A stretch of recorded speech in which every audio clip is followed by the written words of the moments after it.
Hey, welcome back to part 2 of your basic rod building course. In front of us here we have several different components that we're going to use or can be used to build a rod. We have only a 6-foot 6-inch rod, so the component that we're going to use is the cork reel seat handle combination, because a 6.5-foot 2-weight doesn't need a lot of strength to back it up. This is going to be fine. It has a beautiful chrome butt cap and hood, and also a beautiful chrome ring.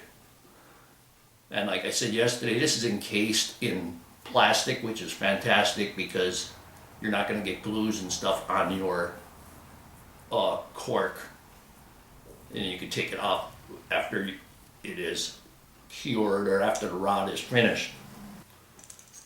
Here we have another reel seat and cork handle, and this one would be for a larger rod. I would put this on a 7 or 8 weight rod. This is more of a cigar shape.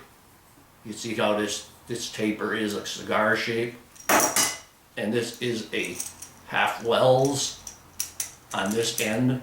It's called the half wells, and that's better. You got a meteor handle for a bigger rod. Now here, this is just a black metal reel seat here, but the cork handle has a little bit shaved down there in order to put it inside the reel seat. And I can take the butt cap off, and I could actually make this one a up-locking. So this would be the butt end. Butt cap will go on here to make it an up-locking or a down-locking, and that's just a personal preference right there. We're going to put this butt cap back on. Here's other ones. Here is another, just same as this, a black metal reel seat. Here we have, this is a Pacific Bay reel seat, and I bought these. I bought actually a dozen reel seats, probably close to 20 years ago, because I got a really good deal on them. I got a dozen of them for $100, so that's why I bought these. But these this is a really nice one. This one I actually have glued together already. So you can see I can't get it apart. So this would be an up-locking reel seat. The butt cap is here. This is a beautiful, nice rosewood and gold finish on there. But this particular one also would be for a handle that has the inside hollowed out, so you can put it on there like that. Here's another beautiful one, and this comes from Hook and Hackle, and this comes with the kit for the matte black rod. I really like this. It has a nice rosewood insert. It has a nice matte black finish to it.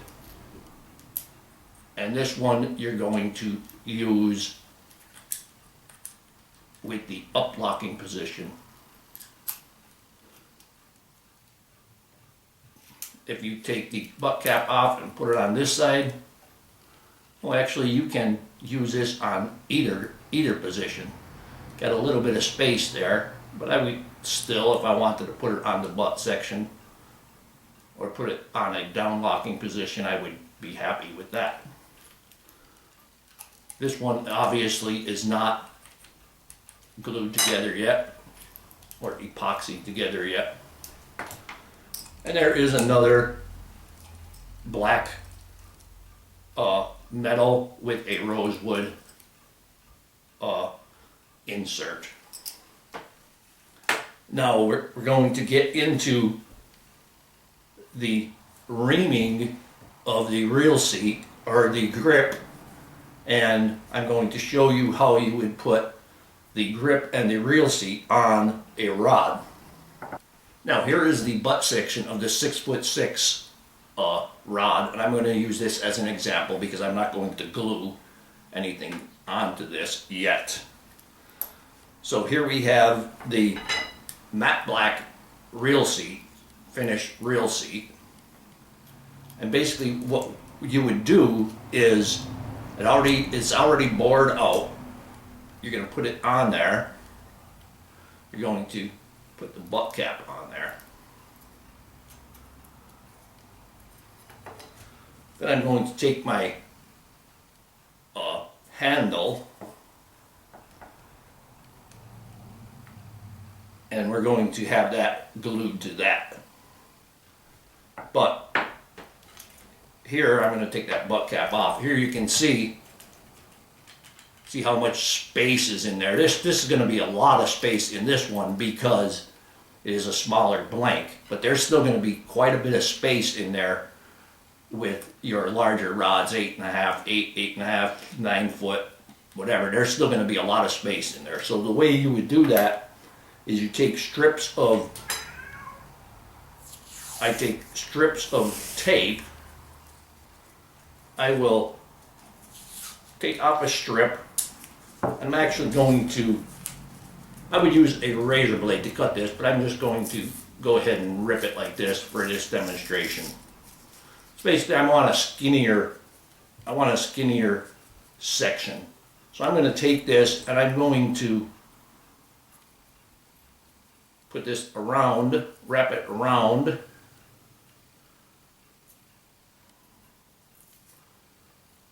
with this skinny section, and I'm going to do 3.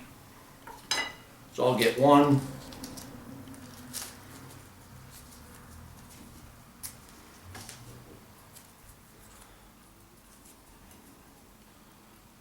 and then you leave a space in between.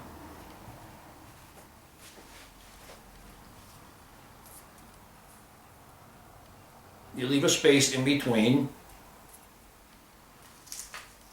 Take your tape and you do that, then you do the third one. I'm just going to use this whole piece right here. So you put on what you think it's going to take to make this, to take up the space in there. Now when you put it, you can see I still need more tape, so I would add more. I'm just going to add to this top one for the demonstration. So I'm going to take another piece and I'm going to wrap that on there.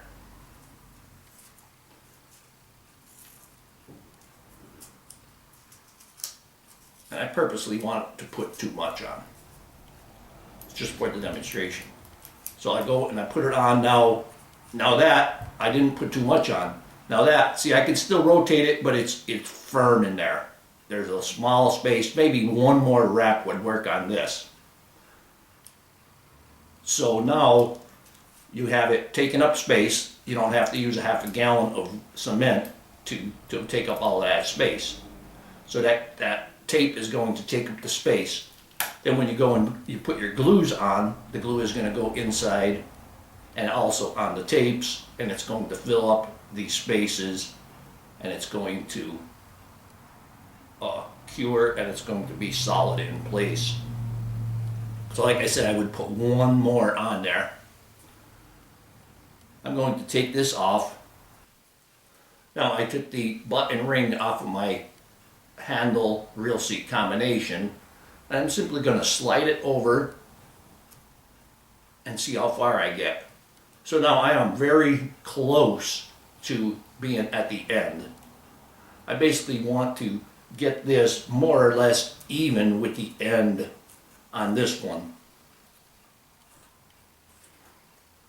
When you are using the reel seat with the butt cap, basically you put the butt cap on and you want to go to where the rod blank hits the butt cap, because you need that space in there in order to get your butt cap on. I'm going to put that on the side.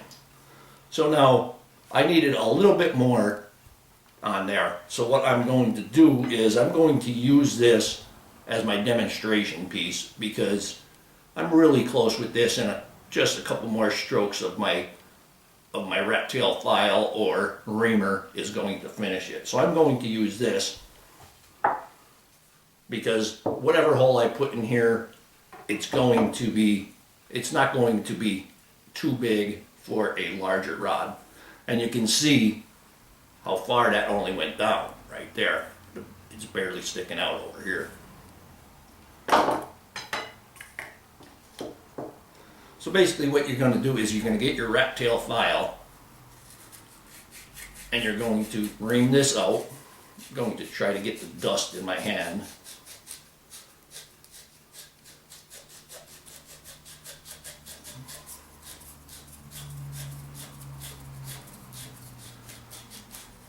Take it out, clean the dust out. And every time you do that, it's going to go down a little bit farther. Put this back in. And you'll see it went down a little bit farther. I'm at, without forcing it, I'm at the blue tape right here.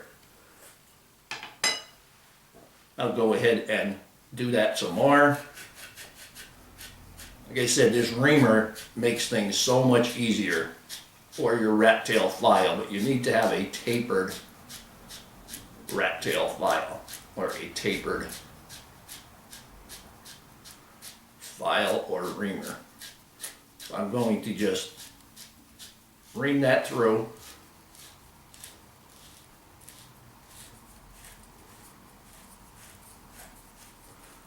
And we're going to pull that out. I don't want to get dust all over my table. My hand is covered with dust,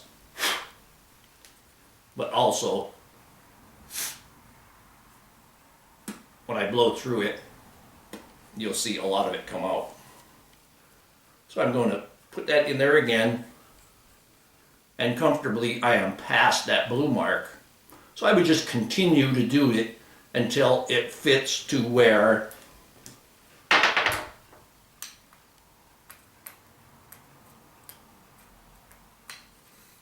you would continue to do it until it fits to where the reel seat, where it butts to the reel seat.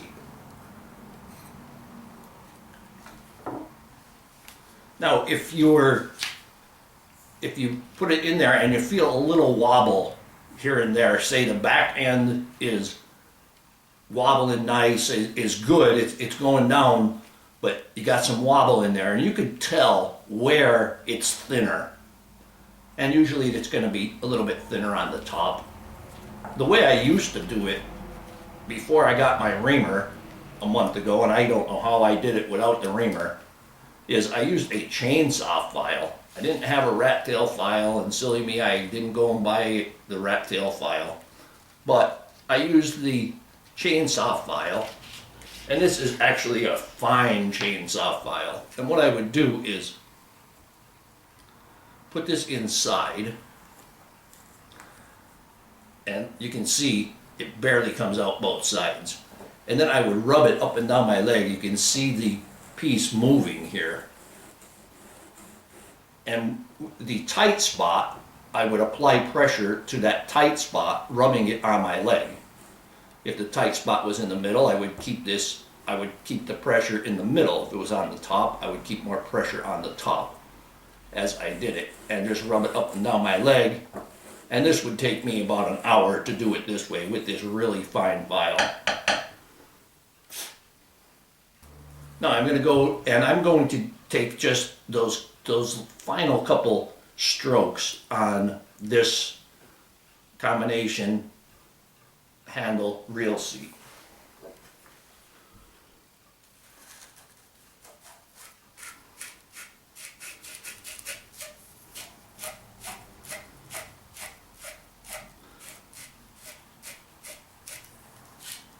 And I can see it sticking out this end already.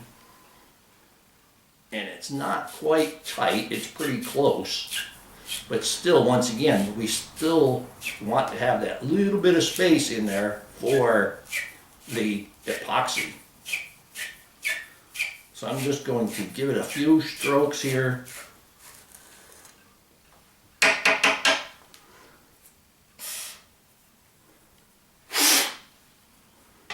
And then I'm going to test it.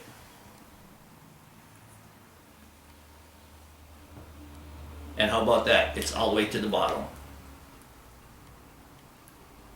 Oh, that's because that's not the butt section. Let's put it on the actual butt section and see how far that goes. Okay, I'm pretty close.